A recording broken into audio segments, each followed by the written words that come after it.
침묵의 커튼. 고대 수렵 채집민들의 생활이 어떠했는지를 전체적으로 재구성하는 것이 어려운 수준이라면 특정한 사건을 복원하는 것은 불가능한 수준이다. 사피엔스의 한 무리가 네안데르탈린이 이미 살고 있는 계곡에 처음 도착했다고 치자.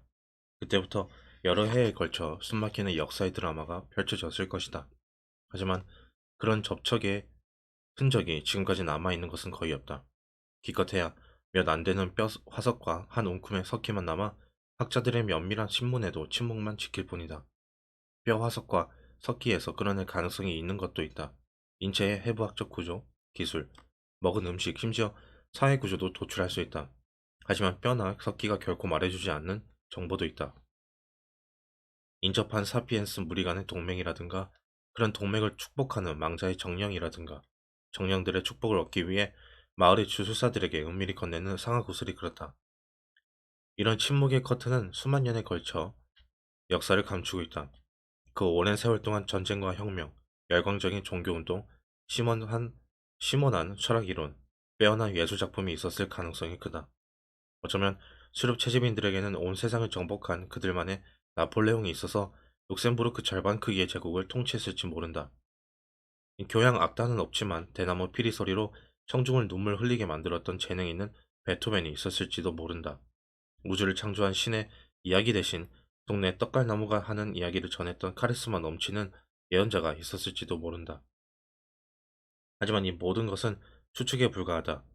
침묵의 커튼은 너무 두꺼워서 이런 사건을 상세하게 묘사하는 것은 고사하고 이런 일이 실제로 일어났는지조차 확신할 수 없다. 학자들은 합리적인 답을 얻을 수 있을 것이라고 예상 가능한 질문만 하는 경향이 있다.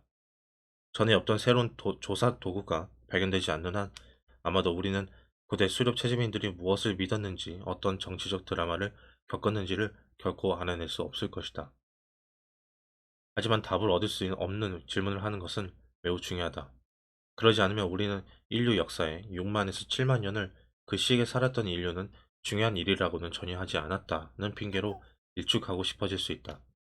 하지만 사실 그들은 중요한 일을 많이 행했다. 특히 그들은 대부분의 사람들이 인식하는 것보다 주변 세계를 크게 바꿔놓았다.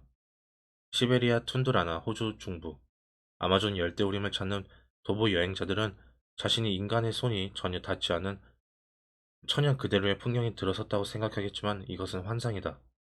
그곳에는 우리에 앞서서 수렵 채집인들이 살았으며 이들은 가장 빽빽한 밀림부터 가장 척박한 황무지에 이르기까지 극적인 변화를 초래했다. 다음 장에서 우리는 최초의 농촌 마을이 생기기 훨씬 전에 수렵 채집인이 우리 행성의 생태계를 얼마나 철저히 바꿔놓았는지를 살펴볼 것이다. 이야기를 지어내 말할 줄 아는 사피엔스에 방랑하는 무리들은 동물계가 이제껏 만들어낸 것 중 가장 중요하고 가장 파괴적인 힘을 가지고 있었다.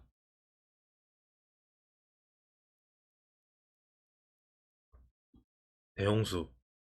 인지혁명 이전의 인간종은 모두가 앞으로 아시아 육괴에서 살았다. 물론 가까운 거리의 섬 몇 곳은 헤엄을 치거나 급조한 땡못을 타고 건너가서 정착하기도 했다. 예컨대 인도네시아 소순다 열도의 플로레스 섬은 85만 년 전에 이미 거주지로 개척되었다.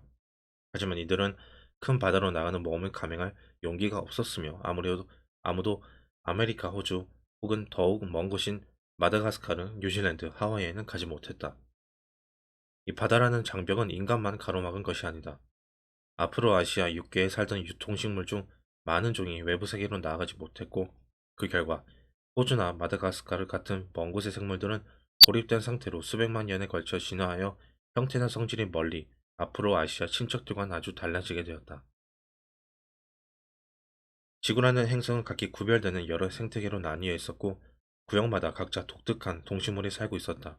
바야흐로 호모 사피엔스는 이 같은 생물학적 풍요로움의 종말을 가져올 참이었다.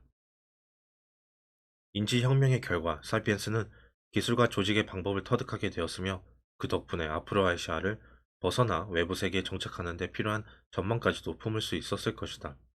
최초의 업적은 약 4만 5천 년 전에 호주에 정착한 것이었다. 학자들은 이 위협을 설명하는 데 애를 먹고 있다. 호주에 도달하려면 수많은 해협을 건너야 하는데 일부는 폭이 100km를 넘는다. 그리고 그들은 호주에 도착하자마자 거의 하룻밤 만에 완전히 새로운 생태계에 적응해야 했다. 이 가장 합리적인 이론에 따르면 약 4만 5천 년 전에 인도네시아 제도에서 살던 사피엔스가 최초의 항해 사회를 발전시켰다. 이들은 대양을 항해하는 배를 건조하고 움직이는 법을 습득해서 장거리 어부, 교역자, 탐험가가 되었다. 이는 인류의 능력과 생활 방식에 전대미문의 변화를 초래했을 것이다. 바다로 나간 다른 포유동물, 즉 바다 표범, 바다소, 돌고래 등은 전문화된 장기와 유체 역학적 신체를 얻기 위해 엄청나게 오랜 기간 진화해야 했다. 하지만 아프리카 초원에 살던 유인원의 후손인 사피엔스는 물갈퀴를 길러내거나 고래처럼 코가 머리 꼭대기로 올라올 때까지 기다리지 않고도 태평양의 해상 여행자가 되었다. 그 대신 그들은 배를 건조하고 조종하는 법을 배웠다. 이런 기술 덕분에 호주까지 가서 정착할 수 있었다. 이 사실 고고학자들은 연대가 4만 5천 년 전으로 거슬러 올라가는 어촌이나 뗏목이나 노를 아직 발굴하지 못했다. 그럼에도 이 이론을 뒷받침하는 강력한 정황 증거가 있다. 호주에 정착한 지 수천 년 만에 사피엔스가 그 북쪽에 있는 고립된 작은 섬들을 수없이 식민화했다는 점이다. 이 북한과 마누스 같은 일부 섬과 가장 가까운 육지 사이에는 193km나 되는 대양이 가로막고 있다. 정교한 선박과 항해술 없이 누군가가 그곳에 도착해 정착촌을 건설할 수 있었다고 믿기는 어렵다. 앞서 언급했듯이 뉴 아일랜드나 뉴 브리튼 같은 일부 섬들 간에 정기적인 해상 교역이 존재했다는 확실한 증거도 있다. 최초의 인류가 호주까지 여행을 간 것은 역사상 가장 중요한 사건 중 하나로 콜럼버스가 아메리카에 도착하거나 아폴로 11호 탐험대가 달에 착륙한 것 못지않다.